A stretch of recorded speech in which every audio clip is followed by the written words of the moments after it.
দর্শক, ইরান তিনজন গুপ্তচরকে ঝুলিয়ে দিয়েছে।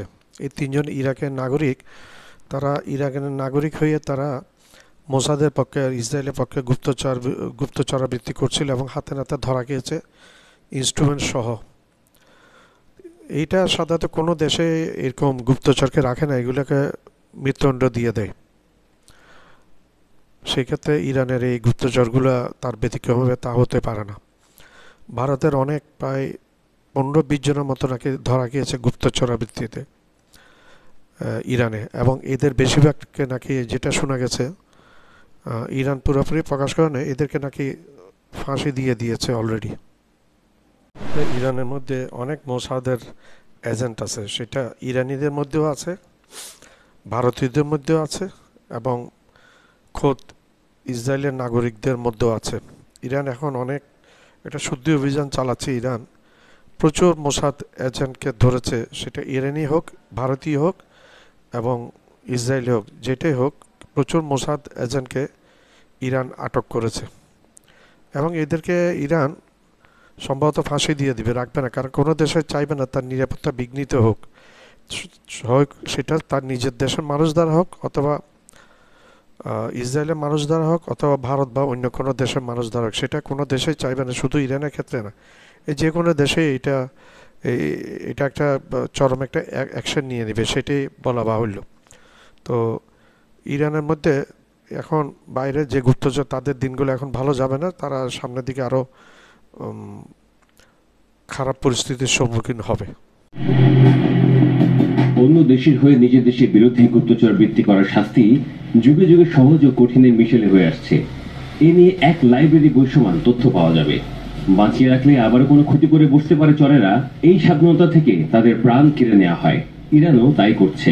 ইসরায়েলি গুপ্তচর সংস্থা মোসাদের হয়ে গুপ্তচর বৃত্তি করার অপরাধে আরো 3 জনকে ফাঁসিতে ঝুলিয়েছে ইরানের সরকার। গণমাধ্যমগুলোর প্রতিবেদন বলছে, ইসরায়েলি গুপ্তচর সংস্থা মোসাদের সঙ্গে যোগ সাজস এবং গুপ্ত হত্যায় ব্যবহৃত যন্ত্রপাতি চোরাচালানের দায়ে দোষী সাব্যস্ত 3 জনের মৃত্যুদণ্ড কার্যকর করেছে ইরান। বুধবার এ দণ্ড কার্যকর হয়েছে বলে শিয়া সংখ্যাগরিষ্ঠ দেশটির বিচার বিভাগ সংশ্লিষ্ট বার্তা সংস্থা মিজানের প্রতিবেদনে বরাত দিয়ে জানিয়েছে বার্তা সংস্থা রয়টার্স। যেসব যন্ত্রপাতি ওই 3 মোসাদ চর গোপনে ইরানে ঢুকিয়েছিল তা অনামা এক ব্যক্তিকে হত্যায় ব্যবহৃত হয়েছে বলে জানিয়েছে মিজান। এ সম্বন্ধে আর বিস্তারিত কিছু জানায়নি তারা। তুরস্ক সীমান্তবর্তী ইরানের উত্তর পশ্চিম শহর উর্মিয়াতে ইদ্রিস আলী, আজাদ সোজাই ও রসুল আহমেদ রসুল নামে এই 3 জনের ফাঁসি কার্যকর হয়, ইরানি বিচার বিভাগের বরাত দিয়ে জানিয়েছে আন্তর্জাতিক সংবাদ মাধ্যমগুলো। তা অনামা এক ব্যক্তিকে হত্যায় ব্যবহৃত হয়েছে বলে জানিয়েছে মিজান।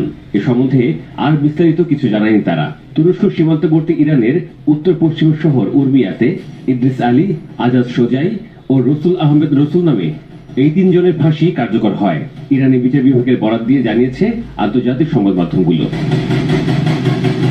3 জনের ফাঁসি কার্যকর করার আগের ছবিও প্রকাশ করেছে ইরানের বিচার বিভাগ। ইরানের বিচার বিভাগের পক্ষ থেকে দেওয়া এক বিবৃতিতে বলা হয়, ইদ্রিস আলী, আজাদ সোজাই ও রাসুল আহমেদ রসুল নামে 3 ব্যক্তি হত্যাকাণ্ড চালানোর উদ্দেশ্যে দেশটির ভেতরে সরঞ্জাম ঢোকানোর চেষ্টা চালিয়েছিলেন। জায়নবাদী শাসককে সহযোগিতা করার অভিযোগে তাদের গ্রেপ্তার করে বিচার করা হয়। 13 জুন ইরান ইসরায়েল সংঘাত শুরু হওয়ার পর তেহরান ঘোষণা দিয়েছিল গ্রেপ্তার সন্দেহভাজন ব্যক্তিদের বিরুদ্ধে দ্রুত বিচার কাজ শেষ করা হবে। এ নিয়ে গত 10 দিনে ইরানে মোসাদ সংশ্লিষ্টতার অভিযোগে অন্তত 6 জনের মৃত্যুদণ্ড কার্যকর হওয়ার খবর পাওয়া গেল। ইরানের সংবাদ মাধ্যমগুলো জানিয়েছে, ইসরায়েলের সাথে 12 দিনের সংঘাতের সময় গুপ্তচর বৃত্তির সাথে সম্পর্ক থাকার অভিযোগে এ পর্যন্ত 700 জনকে গ্রেপ্তার করে ইরান। অবশ্য সাম্প্রতিক এই প্রকাশ্য সংঘাতের আগেই মোসাদের সঙ্গে যোগ সাজস ও ইসরায়েলি এই গুপ্তচর সংস্থার অভিযানে সহায়তার অভিযোগে অনেককে দোষী সাব্যস্ত করে মৃত্যুদণ্ড দিয়েছে ইরান। মোসাদের এসব অভিযানের মধ্যে ছিল ইরানের পরমাণু বিজ্ঞানীদের হত্যা ও পারমাণবিক কর্মসূচিতে বাধা দিতে নানান ধরনের নাশকতা চালানো।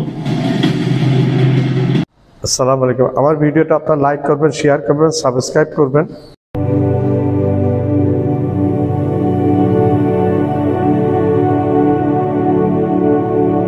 আসসালামু আলাইকুম। আমার ভিডিওটা আপনারা লাইক করবেন, শেয়ার করবেন, সাবস্ক্রাইব করবেন।